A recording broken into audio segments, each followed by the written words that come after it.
Embrace the storms of life, for it is through the rains that the seeds of growth find their roots. When facing life's storms, individuals often encounter obstacles, uncertainties, and hardships. Embracing these challenges involves a mindset shift, seeing them not as setbacks, but as opportunities for learning and growth.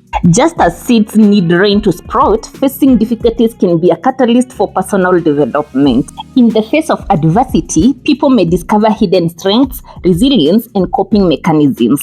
In essence, embracing life's storms involves a continuous cycle of learning, adapting, and growing, with each experience serving as a stepping stone for further development.